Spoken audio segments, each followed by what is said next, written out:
नमस्कार. आस्था लर्न्स या आमच्या एज्युकेशन चॅनलमध्ये सर्वांचे स्वागत. आपण पोलीस भरती, सरळ सेवा, TET अशा वेगवेगळ्या परीक्षांसंदर्भात मार्गदर्शन करत आहोत. आज आपण पोलीस भरती संदर्भात सोलापूर जिल्ह्याची जी परीक्षा झाली त्या परीक्षेतील मराठीचा विषय आपण शिकणार आहोत.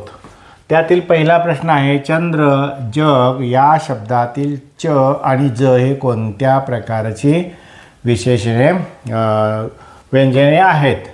आता क, ख, ग, घ, ङ इथून उच्चार होतो म्हणून त्यांना कंठ्यवर्ण म्हणतात.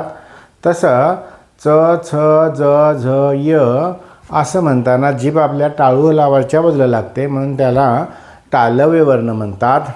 आणि ट, ठ, ड, ढ, न जीभ उलटी या ठिकाणी मूर्धीला लागते म्हणून मूर्धन्य म्हणायचं. प, फ, ब, भ, म म्हणताना ओठ मिटतं म्हणून त्यांना ओष्ठ वर्ण म्हणायचं.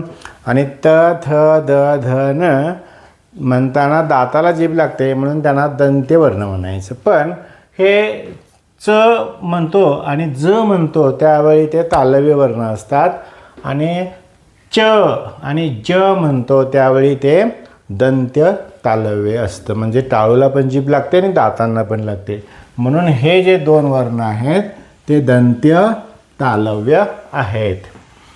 जे आले नाहीत ते हरले. आता हे कुणाला तरी संबोधून म्हटलेलं आहे आणि ते नामाबद्दल आलेले आहे म्हणून ते सर्वनाम आहे आणि ते दर्शकाचं काम करतं. ते आले, हरले अशा अर्थाने म्हणून त्याला दर्शक सर्वनाम म्हणतात. आमचे वडील म्हणजे जमदग्नी आहेत. आता हा जमदग्नी हा शब्द कोणाच्या तरी व्यक्तीसाठी आलेला आहे म्हणून त्याला व्यक्तिवाचक म्हणतात. त्याचबरोबर व्यक्तिवाचक नामालाच दुसरा शब्द आहे विशेष नाम असं म्हणतात. म्हणून हा जमदग्नी हा शब्द विशेष नामाचा प्रकार आहे. संख्या विशेषणाचा अनुक्रमे प्रकार ओळखा.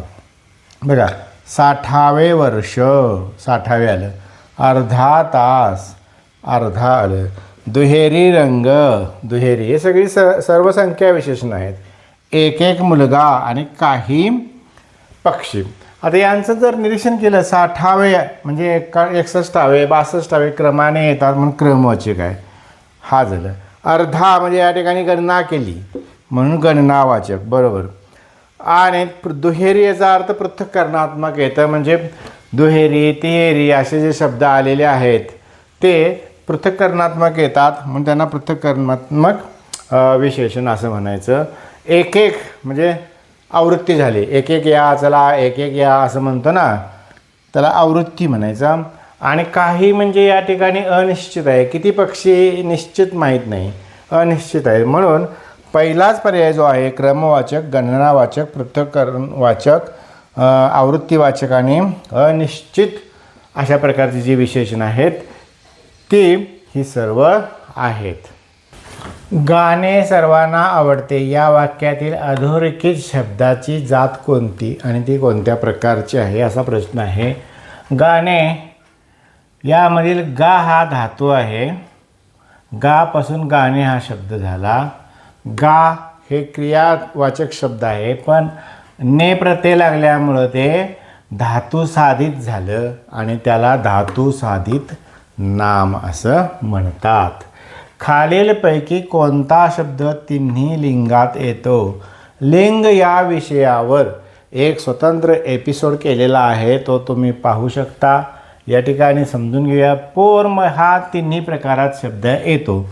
तो पोर, ती पोर आणि ते पोर अशा अर्थाने. त्यामुळे हे पुल्लिंगी, स्त्रीलिंगी, नपुंसकलिंगीमध्ये येतं. बाग हा शब्द दोन प्रकारात येतो, पुल्लिंगी आणि स्त्रीलिंगी. वेळ हा शब्द तीन प्रकारात येतो, दोन प्रकारात येतो, पुल्लिंगी आणि स्त्रीलिंगी. मुंगूस हे फक्त ते मुंगूस म्हणतो म्हणजे नपुंसकलिंगी आहे. आणि पोर मात्र तिन्ही प्रकारात येतो म्हणून पोर हा शब्द बरोबर. अनंत या शब्दाचा अर्थ खालीलपैकी कोणता नाही. विष्णू म्हणजेच अनंत बरोबर. अविनाशी म्हणजेच अनंत बरोबर.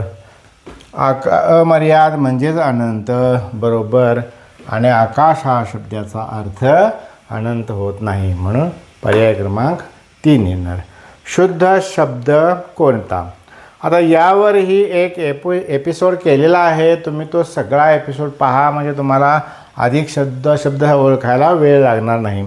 आता प्रगती हा शब्द फक्त असेल तर बरोबर, त्याला जोडून शब्द आला असेल प्रगतिशील आला आहे, त्यावेळी पहिली वेलांटी होणार, प्रगतिशील असे येणार. कोट्याधीश हा शब्द चुकीचा आहे. जर कोट्याधीश असं असतं तर तो बरोबर झाला असता. अनुसया हा सुद्धा शब्द चुकीचा आहे, तो अनसूया असं पाहिजे, म्हणजे बरोबर आला असता. आणि प्रावीण्य हा शब्द या ठिकाणी एकच बरोबर आहे, तो शुद्ध शब्द आहे. ग्रंथामध्ये इतरांनी मागावून घातलेल्या भागाला काय म्हणतात? आता वेगवेगळ्या प्रकारचे पौराणिक ग्रंथ आहेत, ते कोणी लिहिले? एकट्याने लिहिले नाहीत.